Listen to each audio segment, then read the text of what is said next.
12월 3일 화요일 아침 머니플러스입니다. 이슈레이더 시작하겠습니다. 신인규 기자, 안녕하세요. 안녕하십니까?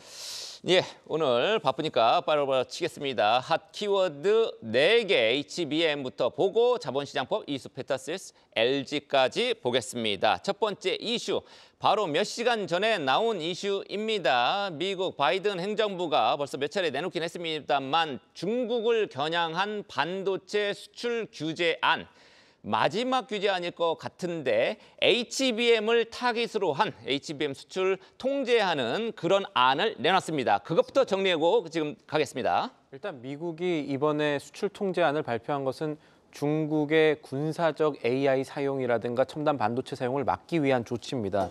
이 고대역폭 메모리 HBM이 이 AI 반도체 시대의 핵심 부품으로 꼽히고 우리나라의 SK하이닉스와 삼성전자 등이 만들고 있죠. 세계에서 제대로 만드는 기업이 손에 꼽는 반도체입니다.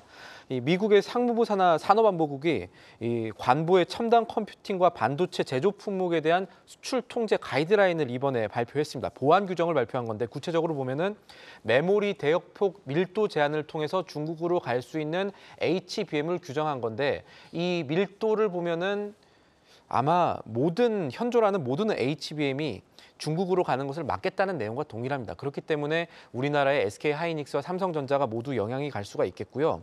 미국은 외국산 직접 제품 규칙, FDDR이라는 것을 만들어서 미국의 부품이나 기술, 또 미국 장비까지 써진 외국 제품이라도 수출 통제 동참하도록 규정을 하고 있습니다. 이런 조치는 당장 12월 31일부터 적용이 될 예정입니다. 네, 간밤 뉴욕 증시에서 미국의 반도체 주가들은 일제히 상승을 하긴 했습니다만 우리는 이거 요즘에는 이제 동조화가 잘 안 되는 경우가 많더라고요. 특히 HBM 요 수출 통제가 우리나라의 삼성전자, SK하이닉스가 주된 타깃이 될 가능성이 높기 때문에 좀 걱정이 크단 말이죠. 어떻게 보고 있습니까? 정확하게 지금 나온 내용들로 보면은 SK하이닉스보다는 삼성전자에 조금 더 타격이 갈 가능성이 있습니다. 왜냐하면 현재까지 HBM은 SK하이닉스가 잘 만들고 있지만 미국의 엔비디아에 전량 수출하고 있고 삼성전자는 그동안의 이 수율 이슈 때문에 일부 물량을 중국 업체에 공급하는 식으로 위기를 타개해 갔기 때문입니다. 그러니까 FDDR에 걸릴 가능성이 높은 기업은 삼성전자다 이렇게 봐야겠죠.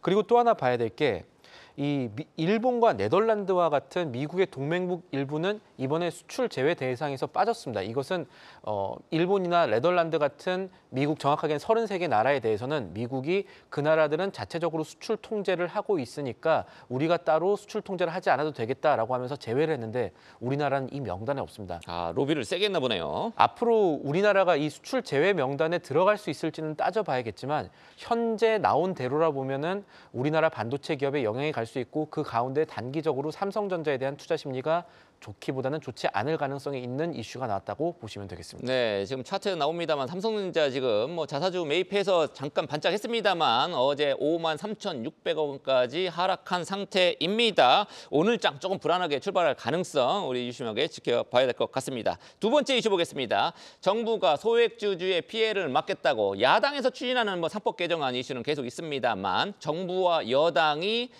자본시장법 개정안을 들고 나왔단 말이죠. 네. 이 법을 조금 따져봐야 되겠습니다. 핵심 내용이 어떤 겁니까? 자본시장법 개정이라는 것은 상법 개정 대신에 정부가 택한 선택입니다. 상법 개정이었다면 100만 개가 넘는 우리나라 모든 기업이 이 대상이 되겠지만 자본시장법은 증시에 상장된 법인들만 영향을 받고요. 한 2,400여 개 상장법인 영향을 받을 것으로 보이는데. 어쨌든 중요한 기업들은 대부분 상장돼 있을 테니까. 네.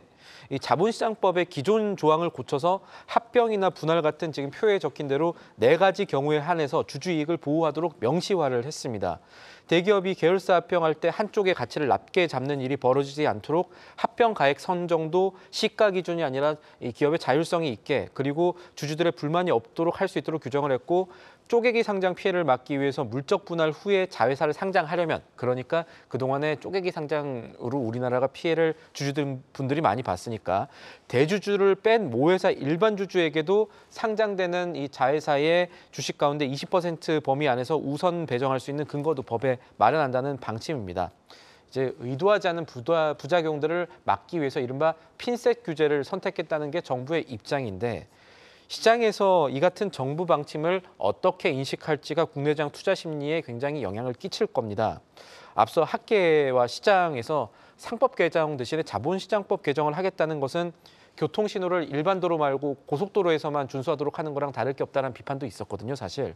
그래서 여론이 현재 상황에서는 자본시장법보다는 상법 개정에 무게를 두고 가야 한다는 입장이 많아서 이쪽으로 개정이 확정이 되면 국내장에 대한 투자 심리가 냉각될 가능성이 있지 않나라는 우려도 배제할 수는 없는 상황입니다. 또 법 개정에 있어서 변수도 있습니다. 야당의 반대인데 다수당인 야당은 자본시장법 개정에 대한 반대 입장을 이미 표명을 했고요. 이번에 이 금융위 원장 얘기 나오자마자 표명을 했고 오는 4일 상법 개정 토론회를 한답니다. 그래서 상법 개정 토론회 거쳐서 빠르게 상법 개정안을 신속 처리하겠다는 입장이어서 이 이슈는 아직 조금 더 지켜볼 부분이 남아있다고 봐야겠습니다. 네, 우리 뭐 코리아 디스카운트 요인이 뭐 너무 많아가지고 다양합니다만 대표적으로 뭐 물적 분할 얘기도 있었고 쪼개기 상장 뭐 방금 얘기했던 것도 있었고 주주 배정 유상증자 여러 가지 이슈가 있었습니다만 이 자본시장법에서 여러 가지 대안들을 마련하고 있는 모양입니다. 네, 방향성은 이쪽으로 고쳐져야 된다는 쪽으로 모이고 있는 겁니다. 네, 그거 지켜보겠습니다. 자, 그런 얘기들이 나왔던 빌미를 제공했던 기업 뭐 금양도 있고 우리 다뤘었죠. 이수페타시스 있었단 말이죠. 유상증자 아주 기습적으로 했던 이수페타시스 얘기입니다. 요거 기습적인 5,500억 원. 아, 너무 큰 규모의 유상증자가 문제였는데 그것도 주주들한테 떠넘기는 유상증자 문제였는데 요거 막혔다면서요, 일단? 방금 이제 떠넘기는 그리고 기습 이런 얘기들이 우리가 살펴볼 부분들이 좀 있어서 그거부터 좀 지켜보겠습니다. 짚어봐야 될 것 같은데 일단 금감원이 이번에 유상증자, 이수페타시스 반도체 기판 만드는 기업입니다. 그동안에 AI 관련 기업으로 꼽히면서 이 주목을 받고 있다가 유상증자 이후에 주가가 하락세를 면치 못했던 기업인데 두 가지 얘기가 있었죠. 이 올빼미 공시도 했었고 주주들한테 이 자금 조달을 떠넘기는 두 가지 안 좋은 악재성이 있었는데 이 지난달 8일이었습니다. 이때 유상증자 5,500억 유상증자를 주주 배정, 이게 아까 말씀하셨던 주주들에게 떠넘기는 식의 이 유상증자인데 이 결정은 사실 이 공시를 내놓기 직전에 오전에 하고 공시 자체는 장 마감 이후 6시 44분으로 제가 기억을 합니다. 원래 장 마감 때 공시 보는 분들이지만 6시 넘어서 분들 그렇게 많지는 않거든요. 이런 것들을 보고 올빼미 공시라고 하는 건데 내용 살펴보면은 주주 배정 유상증자 5,500억 가운데 한 3천억 원 정도를 탄소나노튜브 기업이란 제이오라는 기업이 있습니다. 이 기업을 인수하고 전환사채로 투자를 해가지고 신사업에 우리가 나서겠다는 게 이 이수페타시스의 계획이었습니다. 네, 제이오라는 회사 오늘 아침자 우리 한국경제신문에 인터뷰도 나와 있던데요. 뭐 회사 자체는 뭐 괜찮은 회사 같습니다. 연관성이 조금 적을 뿐이지. 맞습니다. 그렇다면 유상증자의 방법이 주주 배정 말고도 다른 것들이 있었겠죠. 일단은 일반 주주의 돈으로 신사업 추진하고 전환사채에도 투자하겠다는 건데 여기에 대해서 투자자들, 기존 주주들의 걱정이 좀 많았습니다.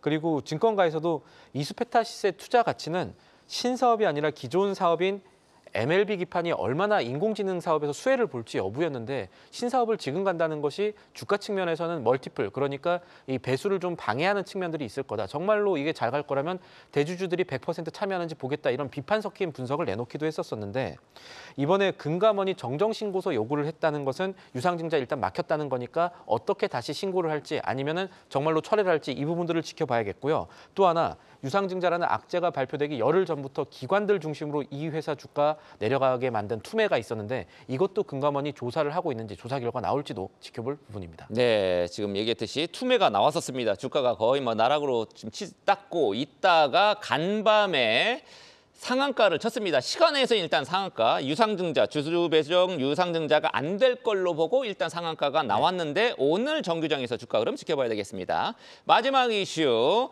LG 아까 말씀을 드렸습니다. 오늘 키워드 LG CNS였습니다. 비상장 회사죠. 굉장히 큰 공모 예정되어라는 표현이 계속 따라 붙었었는데 곧 할 것 같죠? 곧 할 것 같습니다. 일단 그동안에 뭐 계약 조건들 보면은 상반기, 내년 상반기는 하지 않을까 했었는데 어제 소식이 새로 업데이트된 것들이 나와서 거래소에서 어제 상장 예심 청구 승인을 했습니다. 그러니까 계획대로 내년 초에는 증시 상장할 수 있을 것으로 봤는데 LG CNS 입장들 보면은 내년 2월 정도에는 상장이 완료될 것으로 봅니다. 이 기업은 LG 계열의 이 시스템 통합 기업 SI 기업인데 최근에 계속해서 매출이라든가 영업이익이 상승세를 보이고 있습니다. 이 디지털 전환, 금융권들의 디지털 전환이라든가 아니면 인공지능 사업 쪽에서 계속해서 뭔가 포션을 가져가겠다라는 것들이 시장의 반응을 이끌었고 최근 둘러싼 상황들이 나쁘지 않습니다. 한국기업평가가 이 기업 이 신용등급 전망을 15년 만에 상향하기도 했었고요. 그래서 이 상장 후에 기업 가치가 어떻게 될지는 공모주 투자뿐 아니라 제가 아까 키워드를 주 LG로 달아놨는데 관련주 투자 측면에서 살펴볼 부분입니다. 이 지주회사 LG가 이 회사 지분 49.95% 갖고 있거든요. 그래서 현재 시장에서 보는 LG CNS의 기업 가치 추정치가 한 6조 원에서 7조 원 되는데 실제로 이것을 넘어설지가 이 공모주 투자뿐 아니라 관련주 투자에도 영향을 줄 가능성이 높겠습니다. 네, LG CNS 공모주 성공하면 주 LG 주가에도 긍정적인 영향을 끼치겠네요. 지금까지 신인규 기자였습니다. 계속해서 다양한 경제 이슈를 알고 싶다면 구독과 좋아요, 알림 설정 부탁드립니다. AI 캐스터 권미정이었습니다.